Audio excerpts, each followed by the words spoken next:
Bonsoir Sonia Mabrouk. Bonsoir Mathieu, bonsoir à tous. Votre invité, c'est le premier secrétaire du Parti Socialiste, Olivier Faure, député de Seine-et-Marne. Beaucoup de questions sur la responsabilité des politiques depuis des années sur l'école. Mais bonsoir Olivier Faure. Bonsoir. Après l'agression et le braquage d'un professeur à Créteil, les enseignants témoignent sur les réseaux sociaux avec le hashtag Pas de vague, récit glaçant des violences subies. Le responsable politique que vous êtes découvre l'ampleur de cette souffrance et de ce mal-être ? Non, je ne le découvre pas et je suis moi-même, comme ça a été rappelé, un député de la grande couronne parisienne. Et malheureusement, des événements de ce type, peut-être pas de cette gravité, sans armes même factices, il y en a eu dans ma propre circonscription et à chaque fois, je me suis rendu dans ces établissements et j'ai été voir les élèves dans les classes concernées. Et je le fais d'ailleurs y compris de manière préventive. Et qu'est-ce que je leur raconte ? Je leur raconte effectivement, comme c'était dit juste avant par votre interlocutrice à la radio, ce qu'est le respect et pourquoi ils doivent le respect à ces enseignants qui sont là pour eux. Et à quel point cette histoire-là, cette histoire de l'école peut les sauver. Et je leur raconte mon propre parcours. Je leur dis qui je suis, d'où je viens, que moi-même je suis un enfant des quartiers. Et si j'ai réussi à m'en sortir, si j'ai réussi à m'en tirer, c'est précisément parce qu'il y a eu des gens qui m'ont tendu la main et qui m'ont aidé à être ce que je suis devenu. Un député qui se déplace et qui le dit, c'est bien, mais ce n'est pas assez. Si vous ne découvrez pas cette situation en tant que responsable politique, Olivier Faure, certains se disent, mais ce profond malaise, est-ce qu'il n'est pas la conséquence du déni et de la politique de l'autruche de la part de la gauche notamment ? Pourquoi la gauche ? Parce que certains disent qu'il y a des spécialistes de l'école. C'est ce que je dis, des années de laxisme, d'angélisme, de laisser-faire coupable. Moi, je n'ai pas ce sentiment-là. J'ai le sentiment au contraire que c'est pendant que la gauche était au pouvoir qu'on a à nouveau assuré une formation qui avait été supprimée précédemment par Nicolas Sarkozy pour les enseignants qui rentrent dans l'éducation nationale, parce que c'est quand même un vrai challenge pour ces gens que d'avoir à occuper des fonctions qui peuvent être des fonctions terrible quand on a une classe qui est une classe difficile et donc il fallait former les enseignants à nouveau, c'est chose faite. Mais il y a la formation, mais du côté des élèves, l'ordre, l'autorité, est-ce que vous en parlez facilement ? Mais l'ordre, l'autorité, ça fait partie de la formation. Et ensuite, ça ne fait pas partie de l'ADN de la gauche par contre. Mais pourquoi vous dites ça ? Vous pensez que ça fait partie de l'ADN de la gauche ou on ne l'a pas suffisamment entendu ? Mais moi, je suis parfaitement à l'aise avec la question de l'autorité. Et pour moi, en classe, celui qui dirige la classe... Peut-être que vous incarnez une nouvelle gauche, alors. Peut-être de votre point de vue. Moi, j'ai le sentiment que la gauche, depuis longtemps, elle a fait sa propre mutation. Et que nous avons, depuis longtemps, des élus locaux qui... au quotidien, font le travail et assument avec les enseignants le travail d'autorité. Ce sont y compris les maires qui font parfois les rappels à l'ordre, qui viennent rappeler en soutien des enseignants ce qu'est l'autorité et comment les choses doivent se passer. C'est quoi l'autorité, par exemple ? Comment elle se décrète quand un élève pointe une arme, fût-elle factice, sur la tempe d'un enseignant ? C'est quoi l'autorité ? Qu'est-ce qu'on dit ? Là, à l'évidence, elle n'a pas été entendue, cette autorité. Mais derrière, ça doit être une sanction qui doit être une sanction énergique, sans aucune excuse possible. Est-ce que vous dites exemplaire, Olivier Faure, par exemple, la sanction éducative, l'exclusion, et la sanction pénale peut aller jusqu'à 40 mois de prison. Est-ce que vous seriez pour de telles sanctions ? Écoutez, je ne suis pas juge et ce n'est pas à moi de donner la sanction, mais effectivement, il doit y avoir au plan pénal des poursuites parce qu'il faut que chacun comprenne que ce geste est un geste grave. J'imagine que ce jeune homme, en braquant son pistolet factice, a pu lui penser que parce qu'il était factice, c'était un jeu qui pouvait se solder par pas grand-chose. Un jeu ? C'est peut-être ce que lui a pu penser, oui. Je n'en sais rien.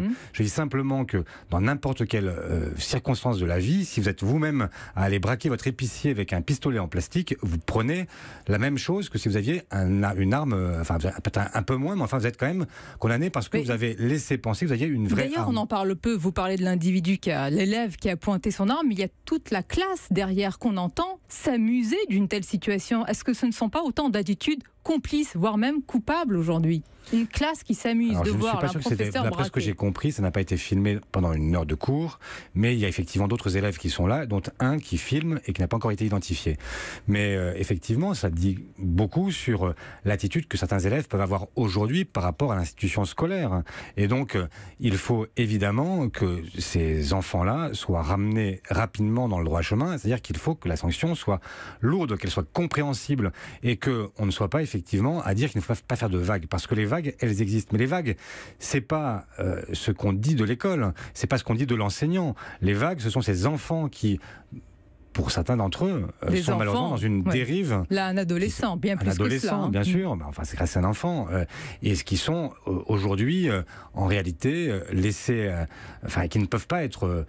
Vous parlez d'une démission des parents ? Et Pas toujours, c'est pas toujours la démission des parents. Parfois, ce sont des enfants qui sont avec des parents qui ne sont pas démissionnaires, mais qui ne savent pas suivre. Olivier Faure, pardonnez-moi, est-ce qu'on n'est pas en train, encore une fois, d'installer la culture de l'excuse, de chercher encore des raisons, des circonstances atténuantes? Ça fait 3 minutes que je vous dis que je suis contre toute forme d'excuse.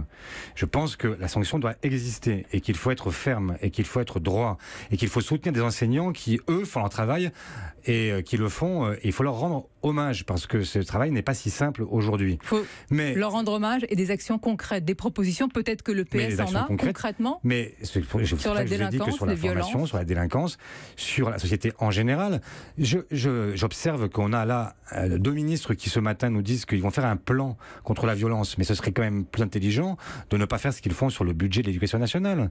Ils sont en train de supprimer dans le second degré 2650 postes. Comment voulez-vous Est-ce que ce sont des postes supplémentaires qui vont faire diminuer la violence? Quand on voit ce hashtag pas de vague, on voit bien que ce n'est pas 2 professeurs en plus qui vont résoudre les problèmes, Olivier Faure, dans une même classe. Pardon, mais enfin, je ne parle pas seulement d'enseignants, je parle aussi de ceux qui sont en fait chargés d'assurer la sécurité dans l'établissement, je parle de tous ceux qui accompagnent dans l'univers scolaire. Et donc, aujourd'hui, diminuer le nombre de postes dans l'éducation nationale, oui, c'est un problème. Parce que, effectivement, quand vous avez des enfants qui sont moins encadrés, moins accompagnés, qui sont moins suivis aussi sur le plan scolaire, c'est une difficulté. Moi, je vois des enfants, parce que je ne veux pas non plus qu'on laisse penser qu'il n'y a que échec sur échec dans l'éducation. Il y a aussi de formidables réussites. Non, mais bien sûr. Mais là, donc, on est obligé de parler de ce qui choque aujourd'hui et de ce qui suscite autant d'indignation chez les professeurs qui sont des victimes. Ces réussites, elles ne viennent pas par hasard. Ces réussites, elles viennent parce qu'il y a des enseignants qui ont les moyens de faire leur métier et qui donc peuvent se consacrer à des classes qui sont moins nombreuses, qui peuvent aussi permettre d'isoler certains éléments qui peuvent être parfois des éléments qu'on connaît, qui sont repérés. Celui-là l'avait déjà été auparavant. Et donc, il faut pouvoir accompagner aussi ces individus et leur permettre de se réinsérer différemment. 2 choses différentes, 2 actualités différentes, mais l'exemplarité doit être partout, notamment en politique. Jean-Luc Mélenchon remet une pièce dans la machine en menaçant désormais des journalistes. Vous ne l'avez pas soutenu dès le départ, contrairement à certaines personnalités de gauche. J'imagine que vous êtes toujours sur la même position. Toujours, parce qu'on vient de parler d'une société qui est devenue plus violente. Mais nous sommes, nous, femmes et hommes politiques, avec un devoir d'exemplarité. Ça veut dire quoi? Ça veut dire que quand les gens nous regardent et quand ils ont le sentiment que nous-mêmes nous ne respectons pas les règles que nous fixons, comment voulez-vous que eux, à leur tour, se mettent à les respecter? Mais alors comment on sanctionne le leader d'un parti comme Jean-Luc Mélenchon? Bon, ben, je crois que la sanction viendra des électeurs eux-mêmes. Mais surtout, je vois bien ce qui se passe aujourd'hui et qui n'est pas suivi, y compris dans son propre mouvement, et qu'il y a des gens qui ne comprennent pas son attitude. Parce que la vérité, c'est qu'il n'y a qu'une loi pour tous et qu'à chaque fois que les politiques donnent le sentiment de s'extraire de ce qu'est la loi commune, ils commettent une faute grave. Vous pensez qu'il y a une volonté manifeste de sa part d'échapper à la justice? Mais quand lui-même donne le sentiment que parce qu'il est sacré, que parce qu'il est la République, que parce que, etc., on ne peut pas le perquisitionner, on ne peut pas... Je comprends à titre personnel et humain que ce soit un choc d'être réveillé à 7 heures du matin par la police et de les voir pénétrer son domicile privé, je l'entends très bien.